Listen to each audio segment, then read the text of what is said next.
Fala aí pessoal, tudo bem? Bem-vindos a mais um vídeo do canal da EBSCard Brasil.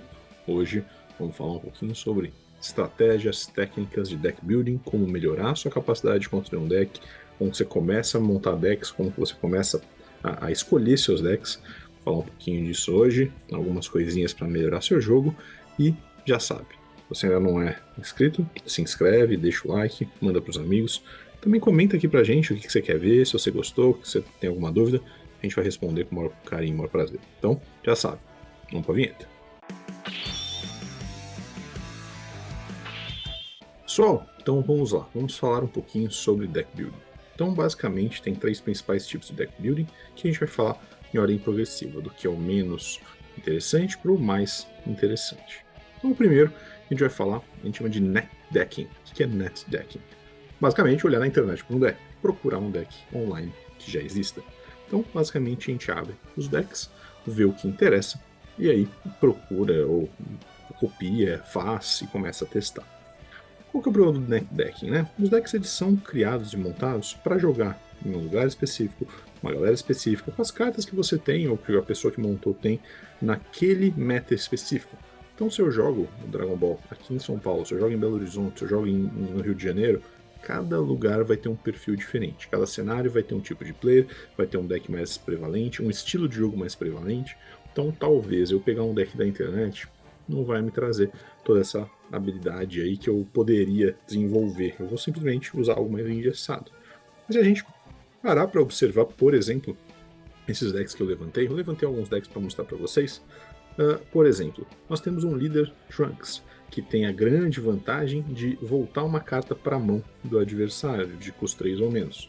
E aí, o colega colocou aí uma carta de custo 3 que vai voltar duas cartas para baixo. Não é ruim, ela é ótima, mas precisava de duas cópias de uma carta tão cara. Afinal, 3 energias é bastante na cor azul. A gente nem sempre quer despender 3 energias só para remoção, né?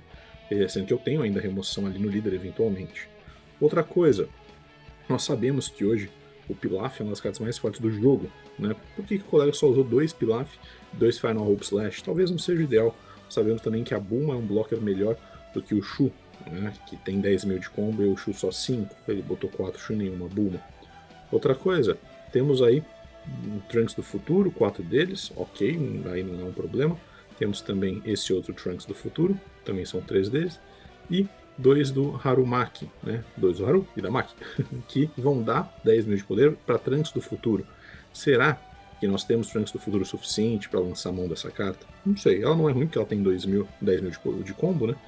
Mas assim, é um deck que está um pouco estranho. Nós usamos duas cópias aqui do Goten. Se quando entra você pega um Goten e um Trunks Youth, né, Trunks jovem, para sua mão. Mas na lista nós não temos nenhum Goten.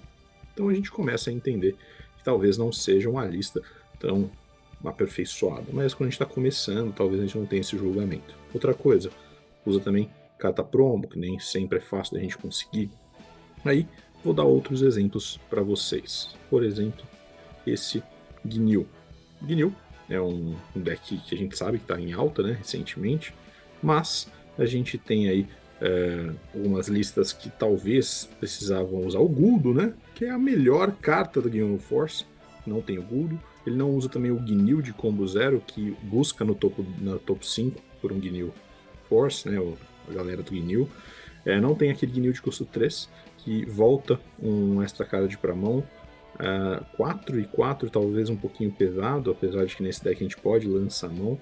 Então é um deck não muito otimizado. Mais uma vez, se eu pegar isso para jogar, talvez eu tenha sucesso, mas talvez algo fique a desejar, né? E o último deck que eu peguei para mostrar para vocês é esse 17-18. Se vocês observarem, é um deck que tem algum sentido, usa 4 do finalizador 17-18, 2 do Turles Ramp, mas só o Turles Ramp de custo 5, que não põe o Vegeta de custo 4, que também rampa uma, né? 2 secretas, eita, um deck mais caro. Nossa, 2 da promo, meu Deus, como que eu vou montar esse deck? Então ainda tem essa questão de que nem sempre vai ser fácil de montar o deck, né? A gente tem também 4 da 18, que é uma carta interessante, isso aqui eu acho que é válido. 4 do Kuririn, que aí a gente fica um pouco na dúvida se realmente precisava. Temos aí o Goku que dá um draw, temos o Guerrerozinho aqui que também é buscador. Então é um deck que não tá ruim, mas com certeza pegar ele para jogar, poderia estar bem mais otimizado. E aí que a gente pensa que o NetDeck não é o mundo ideal. Aí nós pensamos em outra forma de montar um deck. Nós temos também dois novos tipos. Eu vou explicar um primeiro, um depois o outro. O primeiro é o top to bottom. O que é isso? Quando a gente constrói um deck top to bottom, a gente vai olhar o arquétipo, a gente vai olhar o que veria naquele líder, naquela coleção, e eu monto o grosso dele, e aí eu vou crescendo ele, o que mais eu quero colocar, né? Então normalmente a gente pega um pacotão de 40 cartas, né, para montar o deck primeiro, depois eu tenho que encaixar todas as cartas que eu gosto, que eu quero, nesses 10 slots que sobraram, e depois fazendo as adequações. Esse é um jeito muito eficiente de montar aqueles decks que são fortes por si só. O arquétipo é muito forte. Puxa, saiu na coleção 2 sei lá, um deck do Piccolo fenomenal. É tudo na Mekuzei, muito forte. Coloca uma outra coisa só para melhorar um aspecto ou outro, mas o deck é muito bom. Excelente opção de você montar top to bottom, né, de cima para baixo. Pega o grosso do deck e vai encaixando outras cartas nele. Esse é um dos jeitos de montar. E aí, o terceiro estilo de deck, que é o que eu mais gosto de usar e que é o que mais usado hoje em dia no competitivo, principalmente do Masters, que é o mais parecido aqui com o Dragon Ball Fusion World, mas também One Piece, etc., é a gente fazer o bottom-up, né, de baixo para cima. Então, primeiro, eu vou pegar todas as nossas cartas que são importantes, relevantes para aquela cor ou para a minha estratégia, e aí eu vou começar a encaixar o arquétipo que melhor se encaixa para o que eu quero naquelas cartas que são as melhores. Então eu peguei o exemplo do amarelo. Se vocês olharem, eu tenho 3 decks completamente distintos. Eu tenho um deck do Cooler, que o objetivo basicamente é bater grande, bater pesado, né? A gente tem o Cooler grandão, a gente tem o Freeza grandão, a gente tem o outro Freeza Double Strike, a gente tem aqui uma galera do Ginyu também, mas queria que vocês prestassem atenção nas cartas que a gente encontra em qualquer deck amarelo. Então nós temos Sorbet, nós temos o Freeza Self-Awakening de 2 energias, claro, Super Combo, né, isso não preciso dizer. Então, o Freezinha que vira algo para Rest custa só 1 energia. Então nós encontramos aí algumas cartas que realmente não são de um arquétipo específico, mas estão aí em grande quantidade. Se eu mudo para outro deck, um deck de Freeza completamente diferente, olha a surpresa, eu encontro os finalizadores, a gente encontra os mesmos, né, o Cooler, o Freeza e o outro Freeza, essa aqui é uma outra arte dele, né?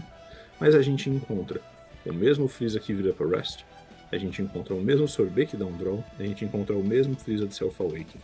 Então, provavelmente essa galera construiu os decks bottom-up, pegaram as cartas mais importantes da cor ou que eles acreditam e vão construindo em cima disso. E aqui eu tenho um terceiro deck para provar meu ponto, um deck de Ginyu. Então, terceiro líder. E aqui encontramos a mesma situação. Temos aqui o Sorbezinho de Draw, temos o Freezinho que vira para Rest, temos o Freeza de Self-Awakening, né? Os finalizadores ele não colocou, porque ele fez um splash aqui de, basicamente, Ginyu Force. Mas vocês percebem que essas cartas que eu citei nem são Ginyu Force e são muito importantes para eu começar e manter o jogo ongoing, né? Manter ele no seu fluxo. O que isso significa? É uma estratégia, uma forma de montar deck que dá muito certo. É um jeito que costuma ser muito eficiente, tá? E mais, quando você monta um deck, uma coisa que as pessoas costumam esquecer é que não só eu tenho que jogar muito com o deck, 2, eu tenho que conhecer muito contra quem eu vou jogar, então qual é o meta local que eu vou encontrar. E 3, que é a parte que as pessoas menos sabem, eu tenho que saber muito bem jogar contra o meu deck. Vocês não têm esse hábito. Eu gosto muito de pegar o meu deck e dar na mão de várias pessoas. Ó, joga aí contra mim. Ó, joga aí. Ó, joga pra eu ver. Joga contra mim. Eu gosto de ver formas diferentes de jogar com o deck, formas diferentes das pessoas encararem o deck, ideias diferentes. Eventualmente a pessoa pensa numa coisa que eu nunca pensei, né? Nossa cabeça é assim. A gente tem um hábito de ver as coisas de um jeito, dificilmente a gente vê de outro, né? A gente enxerga de um outro ângulo.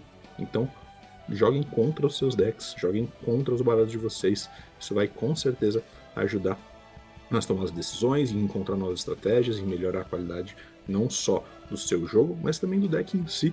Às vezes você percebe que o seu amigo ele está sempre colocando na energia a mesma carta, que você colocou 4 cópias, talvez não precisava. Ou então tá sentindo falta de encontrar uma carta que ele tá falando, pô cara, você não usa o Oswaldinho? sei lá, você não usa tal carta porque nunca vem. Aí você fala, puta, é verdade, eu só coloquei 2, hein? Talvez valha a pena colocar 3. Então esses detalhes também são importantes. Então, é um vídeo rápido, mas um vídeo muito importante pra gente falar de deck building. Outra coisa que eu gostaria de deixar aí como alerta.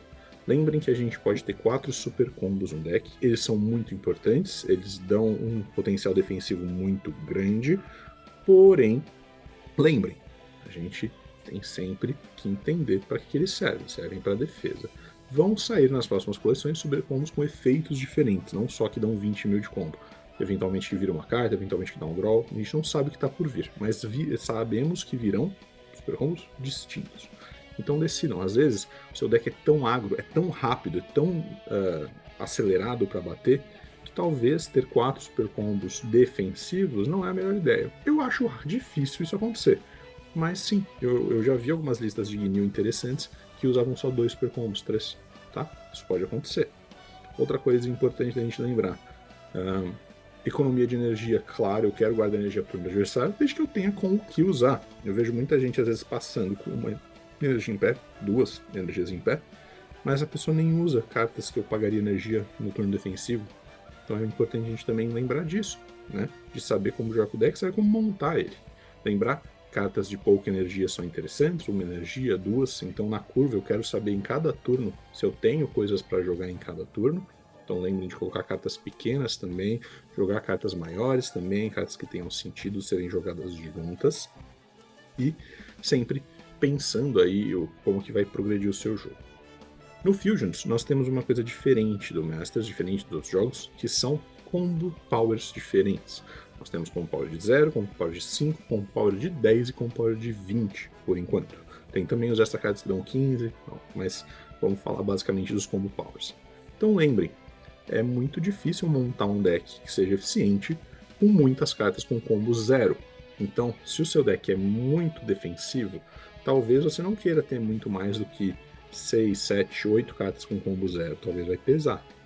Mesma coisa, não adianta também a gente querer colocar só carta de 0 e 5 mil, que às vezes num ataque maior, que a gente chega no turno 4, 5, 6, né, que o adversário bate com 35 mil, 40 mil, talvez essas cartas de 5 mil vão pesar muito, vou ter que combar com muitas para me defender. Então lembre, é importante também ter um equilíbrio de cartas de 10 mil. Cartas de 10 mil aí, usualmente a gente tenta colocar entre 12 e 16 delas no deck, tá? E, claro, os extra cards vão depender muito da sua cor, da sua estratégia e da forma que você vai jogar. Mas é importante lembrar que os extra cards, eles, mesmo defendendo, sendo usados para esse tipo de combo defensivo, que a gente não quer ter muito mais do que 10 a 15, 10 a 16 extra cards no deck. 10 é um número razoavelmente elástico, tá? A gente pode trabalhar com menos em algumas cores, tá bom? Então, no azul, a gente, por voltar para a mão, pode trabalhar com menos, com 6, 7, 8. No amarelo, depende de qual é o seu deck, você vai querer usar em um número talvez em torno de 10 mesmo. No verde, a gente normalmente vai usar bem mais, a gente vai usar aí pelo menos umas 12 cartas. No vermelho, a gente também tem carta de ativação de graça, a gente tem carta de buscador que é extra card, então eventualmente a gente pode chegar perto aí dos 12 a 16. Então lembrem disso, tá? E outra, as secretas, diferente dos outros jogos, eu posso usar quantas eu quiser no deck, quer dizer, até 4, né? Porque alguns jogos a gente só pode usar uma da secreta, aqui não, posso usar até 4. Será que precisa? Deixo a dúvida para vocês, e já sabem, se gostaram, deixa o like, compartilha com os amigos, se inscreve se não for inscrito e joga!